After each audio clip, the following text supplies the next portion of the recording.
Dead Island does one amazing job. It marries being shit scared and having fun at the same time. Okay, it does a second amazing thing, that being its misleading trailers, depicting emotional storytelling, and instead producing a show everyone your fucking new trainers simulator. And for all you people who are saying, I wasn't scared, Roley, I'm a big boy, I don't scare easily, bread bin. Well, in that case, the next time it's 3 o'clock in the morning after playing a scary ass zombie game till stupid o'clock, I'll send you downstairs to check out that slow shuffling noise, will I? Nah, Roley mate, I'll be smashing zombie heads in with me junk machete, like you showed us how to make, and if that fails, I'll just run away. Well, firstly, thanks for checking out my how to make a Dead Island junk machete video. And secondly, just how fast do you think you're going to be able to run with a giant fucking turd that's lodged in your underpants? Now here on Roley videos, you know I love to dig a little deeper into the facts. You'll also be aware that Dead Island is developed by Deep Silver. What you might not know is Deep Silver is a subsidiary of a giant media company called Koch Media. So this franchise is owned by Giants Koch, and that, my friends, is the childish joke I tried to weave into this script for about 20 minutes until I eventually opted for the shoehorn approach. Now, as it turns out, Deep Silver aren't developing Dead Island 2, but instead have handed it to another company.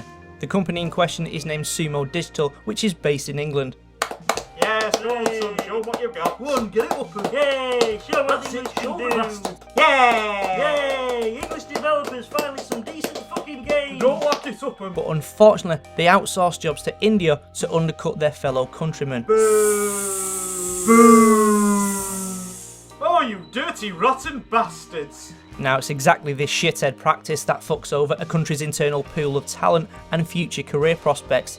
This backs up my argument why we need a separate category of expensive video games, as discussed in a previous video. Sumo Digital can lick my balls dry, and with that honest opinion ruining my chances of getting the game to sponsor my channel, I think we'll start what superheroes are calling Roley's Recap. As a bonus to this video, I have a little something extra for Roley supporters that you may or may not have seen. This is just a little something extra for those willing to go a little bit extra for me. But don't worry, if you're not a Roley supporter yet, you've still got free videos like the ones you're watching now. Top banana. After deciding the female choices are only there so you can rub one out, and vomiting at the thought of playing as Kanye West, you decide to play as Logan Carter! Logan was a famous football star whose career tanked after his hobby of drink driving took a turn for the worse. His love of speed, booze and loose women ended in a car crash that killed his female passenger and any chances of playing in the big leagues again. I like to imagine the woman passenger was trying to inflate him while he was racing, but then again, I am an old romantic fool. You thought he was a lollipop? Logan accepts a free holiday for his efforts of promoting an international blood drive at the Royal Palms Resort, a holiday destination for well-to-do people located in Banoi, as it seems better than blowing a hobo for a chance to wear his coat. It's a strange taste. If you're wondering, Banoi isn't a real location, it's just made up and is said to be off the coast of real-life location Papua New Guinea. But then again, there is a book in the game titled Dead Island: The True Story, so maybe the game developer is leaking true events that were covered up through the game. Dun dun dun! Only kidding. Am I? At the result, Logan is showing the world he's sober and only gets high from life now, with the drugs and alcohol only being consumed for comedic effect. Sam B, who is known by his close friends as Sam, is singing his favourite song. Or do you voodoo, bitch? Who do you voodoo, bitch? Indeed. It's while contemplating this very question that one holidaymaker decides to jump on a guy's back and kick him in his throat. Stop oppressing me! Knobhead guy, used to view the whole scene, stumbles on a couple of leses in the shitter, then rushes off to his room while the image is still fresh in his bank. In the morning, Logie feels his ass is about to become a liquid fountain, so rushes to the little girl's room. Unfortunately, there's already somebody in there who decides to give you a love bite. Lifeguard by the name of Cinemoy stops a girl from gobbling you, as it turns out she's not into you for your looks, more your brains. It transpires that you're in the middle of a zombie outbreak, with all the holidaymakers forgetting to take their zombie vaccinations before they left home.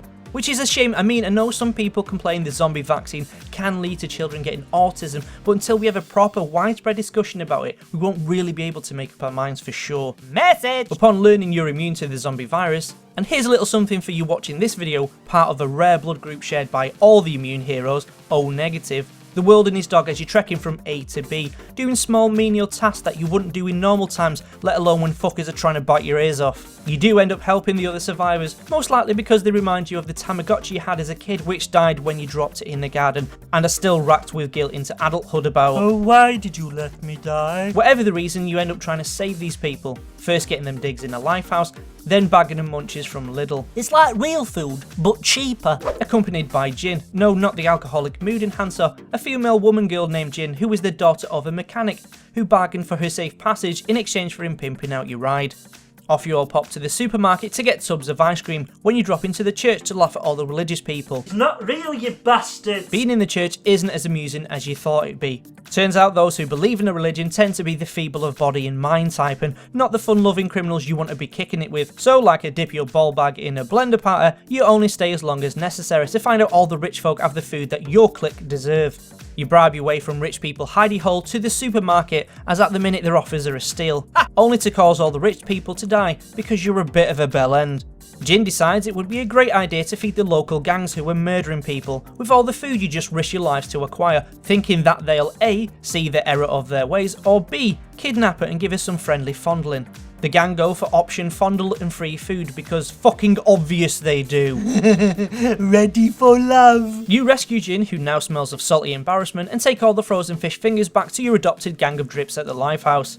In the middle of digesting your belly full of fish bits, you get contacted by a voice over the radio who informs you that you're lucky caller 100 and have won the chance to do a load more things for people. The voice also says that because you're immune, they may be able to create a cure from your blood, so tell you to come to the prison where they're holed up by getting you to contact a dreadlock Rasta. Judge Dredd says No, man. and instead offers to take you to a secret research facility in the jungle where he says all the dead came from. You go, obviously, and meet Dr. West, who says this secret base is just for cosmetic research.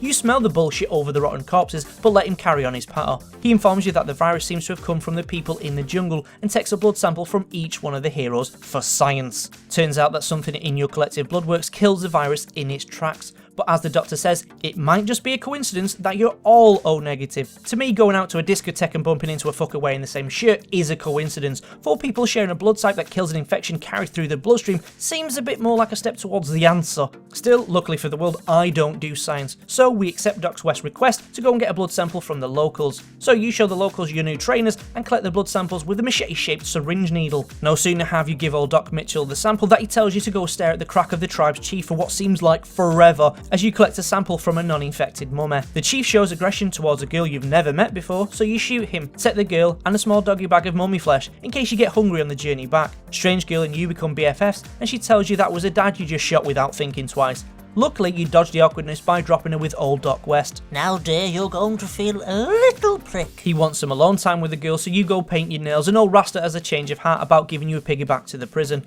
It's while you're packing your pyjamas for the sleepover that the radio guy tells you that something's gone turtle side up at the lab and you should hurry back. Everyone's dead because you take girl and experimental vaccine to the clink. Once there, you make friends with the inmates, and one in particular is very helpful by the name of Kevin. Kevin or radio guy, why do you always get those two confused? Get you to ditch the other prisoners, which is no biggie because they all had clashing outfits anyway. You meet up with Jin and the woman you saved, only to fall asleep through the exhaustion in the lift. When you wake up, Kevin, tells you an army dude named Ryder White gassed you, took the vaccine, and molested you while you were asleep. You don't know why anyone would do that, but your bum does feel a little bit different, and Kevin wouldn't lie. It turns out the army guy is fucking off with the antivirus, which he hopes to use on his infected wife, and when he's a safe distance, plans to nuke the whole area. So off you go to face this white guy. Jin makes a speech in front of everyone how they should go vegan, and releases Ryder White's infected wife, so she can go bite him. It's unclear which of these two pissed Ryder off the most, but he shoots Jin anywho. Thinking the only way to save himself is to take the vaccine, Ryder injects himself but has an allergic reaction similar to eating shellfish.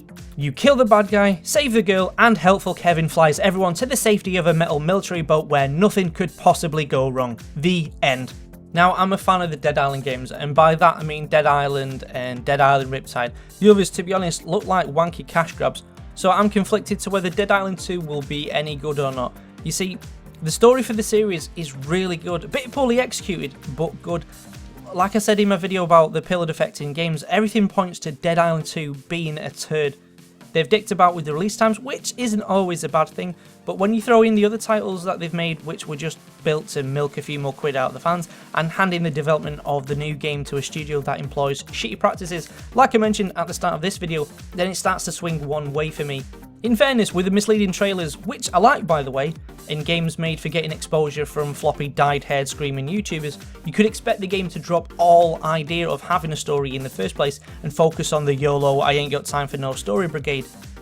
But my advice is if you like quality games like me, then wait until Dead Island 2 has been out a bit, if it ever comes out.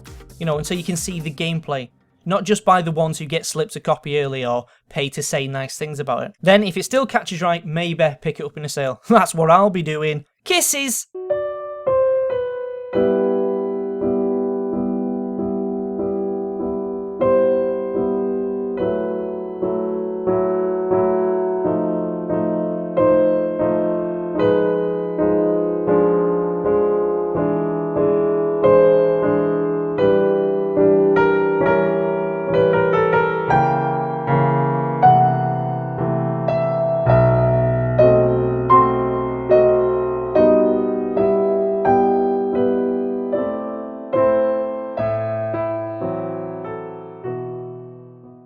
Who do you voodoo, bitch?